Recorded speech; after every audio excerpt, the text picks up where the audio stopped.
Kembali lagi sama saya di channel Firman Script. Kali ini kita akan ngebahas makhluk mitologi Indonesia, negara kita tercinta.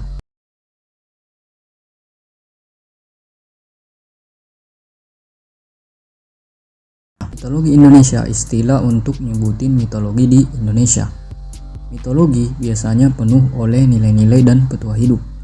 Sebagai mitologi sangat umum kalau ceritanya dari mulut ke mulut. Mengenai proses nyampeinnya gimana, sudah pasti akan ada versi dari suatu mitologi. Umumnya mitologi Indonesia memuat kisah keadaan awal dunia, kisah dewa-dewi dan makhluk supranatural gitu, dan kisah asal mula sesuatu. Meski nggak semua orang percaya akan adanya mitologi, namun ceritanya syarat dengan pesan moral. Yang pertama, burung Garuda. Burung Garuda yang kisahnya dalam kitab Mahabharata dan Purana, yaitu kendaraan Dewa Wisnu. Burung Garuda digambarin sebagai burung dengan fisik tubuh warna emas, sayap warna merah, dan wajah yang putih. Selain itu, burung Garuda juga digambarin punya ukuran tubuh yang gak main-main. Konon disebutin ia bisa ngehalangin matahari. Bisa dibayangkan ya segede apa burung Garuda itu, sampai bisa ngalangin matahari. Dikatakan juga burung Garuda punya sayap dan paruh yang mirip sama burung elang, dan tubuh seperti manusia dengan ukuran yang cukup gede, orang Batik. Makhluk mitologi ini asalnya dari legenda Pulau Seram. Suku Bati yang asalnya dari Pulau Seram punya kepercayaan kalau ada manusia terbang yang punya bentuk tubuh seperti kera dan punya sayap seperti kelelawar, yang mereka kenal dengan sebutan orang Bati. Manusia terbang dengan tubuh warna merah menyala ini juga digambarin punya badan setinggi 1,6 meter. Menurut cerita mitologi orang Pulau Seram, orang Bati cuma keluar malam hari doang, dengan tujuan buat nyari anak kecil untuk jadi santapan. Ebu Gogo, manusia berbulu dengan ukuran kurang dari 1 meter. Jadi Ebu Gogo ini kecil banget.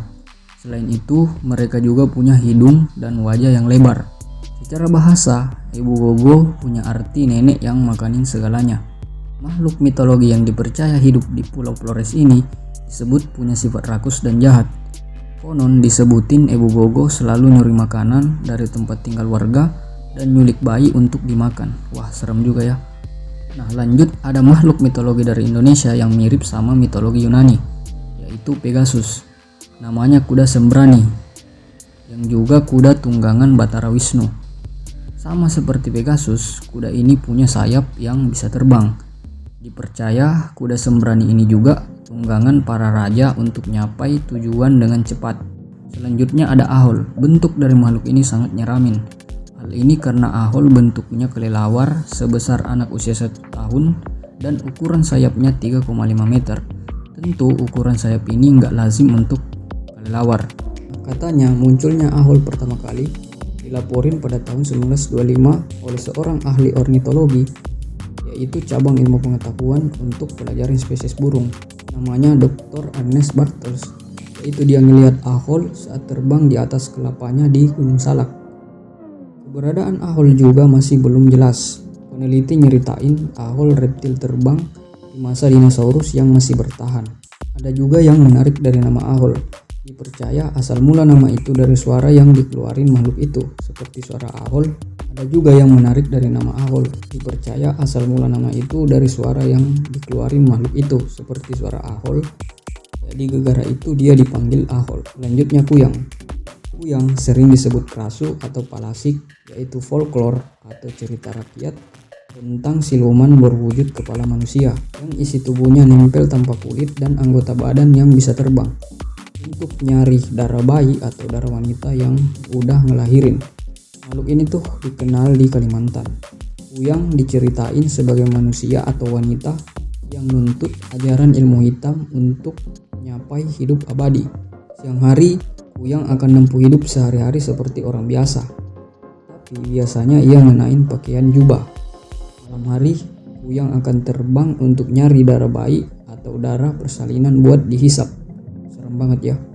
Untuk sarana nambahin kekuatan ilmunya, orang yang melihat Kuyang terbang biasanya melihatnya seperti burung besar. Untuk ngadapin Kuyang perlu gunain sapu ijuk atau mukul perabot rumah seperti panci atau wajan. Terakhir Leak. Di mitologi Bali, Leak ini seorang penyihir jahat. Leak biasa dilihat malam hari oleh dukun pemburu leak. Siang hari ia akan nampak seperti manusia biasa, dan malam hari ia ada di kuburan buat nyari organ-organ dalam manusia yang digunain untuk ramuan sihir. Bila perlu ia juga ngambil organ dari orang hidup. Serem kali ya. Menurut kepercayaan orang Bali, leak itu manusia biasa yang praktekin sihir jahat dan butuh darah embrio agar dapat hidup. Dikatakan juga leak dapat mengubah diri jadi babi atau bola api. Sedangkan bentuk leak yang sebetulnya punya lidah yang panjang dan gigi tajam. Leak dan kuyang ini punya kesamaan, yaitu sama-sama ngeluarin jeroannya.